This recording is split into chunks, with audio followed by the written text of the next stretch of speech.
Hi everybody, this is Hans from TimTex, and today we're going to be reviewing the X10 Mini. So let's take a look at this phone. The first thing you're going to realize is the X10 Mini is a small version of the X10. But if you look at the side, it's actually a little thicker. It doesn't really matter though. One thing you notice right when you hold this phone is that the thickness actually makes it easier to hold. It feels really comfortable. It needs to be a little bigger, otherwise the whole thing would disappear. Let's go and take a look at what it feels like to actually touch around the phone. Because the first thing you're going to want to do is, like every other touch phone user, you want to move around the screen and see if it's fluid. This is a capacitive screen, so it's actually quite friendly to your movement gestures. Now about this phone, the screen here is actually a sweet 2.6 inches. Now it's not as big as the X10, but it does the job and it gets it into the mini size. It is really the mini version of the X10. It's got a 5 megapixel flash, and you see it's got the LED flash next to the 5.0 megapixel camera. So you see from the front of the phone, we got 3 buttons. You have the Option button, the Home button, and the Return button.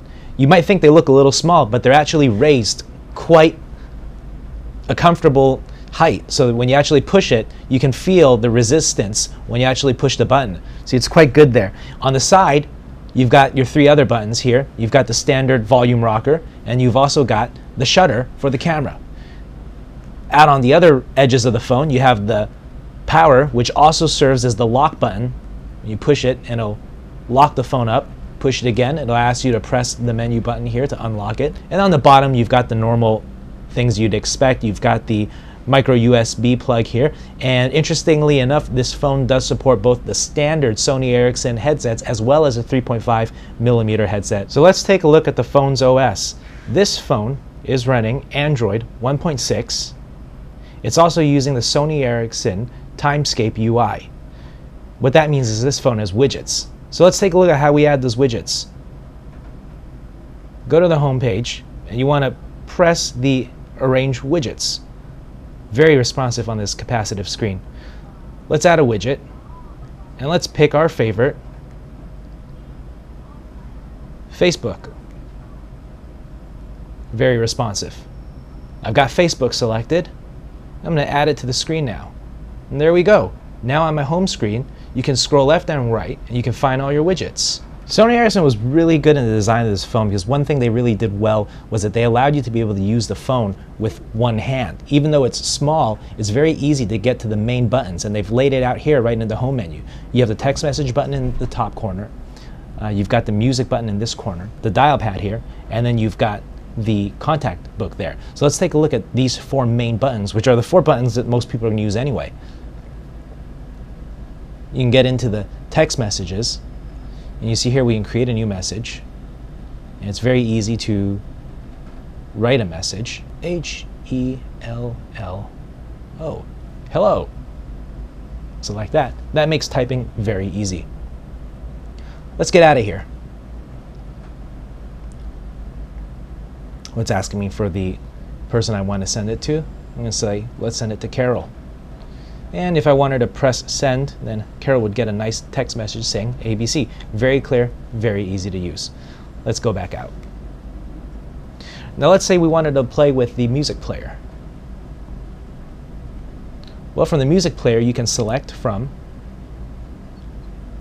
the artist, you can select from the playlist, and you can select from the tracks. Well, let's pick one of the tracks. The music player is very simple.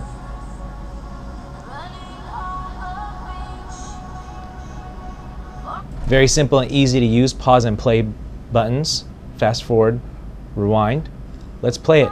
One thing that's really interesting about this item is that if I want to, I can actually go back out to the menus while the music player is playing.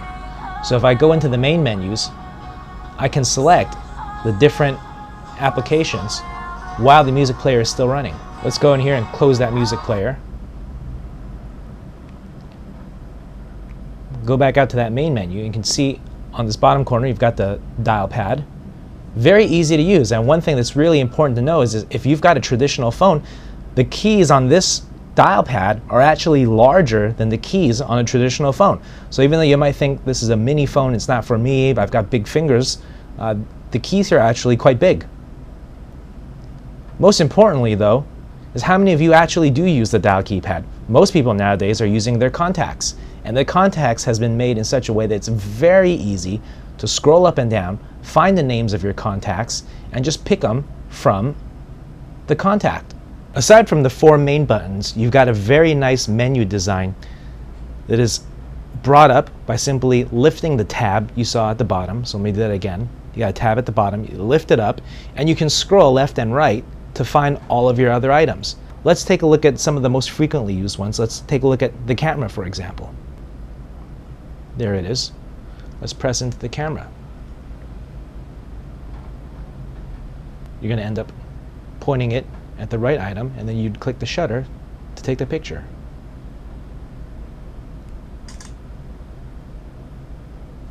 So for all of you smartphone power users out there, you might be wondering, can I use this phone if I want to check my email, if I want to do the web browsing, if I want to do all the other internet stuff? Well, Sony's got such a nice little design that it's actually quite easy to get online. You can go into wireless controls here. Let's connect to the Wi-Fi. It's going to take a few seconds to connect.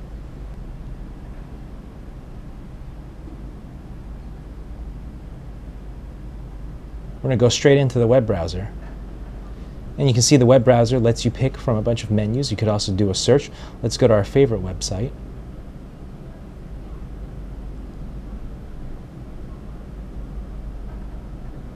Okay, and you can see timtex.com. It's actually the full, it's actually the partial website view, so you're in a zoomed in section. What you can do is you can push the corner button here and the whole entire website zooms out. You can then move the magnifying glass around. So what's the final verdict on this phone, the X10 Mini Pro? I would say that while the phone is a lot more powered down, it is truly a very miniature version of the X10. The processor is only 600 megahertz, so it's not as strong as the 1 gigahertz Snapdragon. You've got a smaller screen, you've got powered down RAM, and your OS is not as good. But you have to take into consideration that this is a mini phone. It's not meant to replace your smartphone. It's meant to be a companion phone for when you want to go out and you don't want to hold the big clunky X10. This fits in your pocket. It's only 88 grams. It's very light, and it's very easy to forget sometimes that you've got a smartphone in your pocket. But yet at the same time, by running Android, it is a very powerful device. It's even got the apps for the marketplace. It's got YouTube. It's got all of the important applications you can possibly look for. So if you're looking for a mini phone, the Sony Ericsson X10 Mini is a good phone.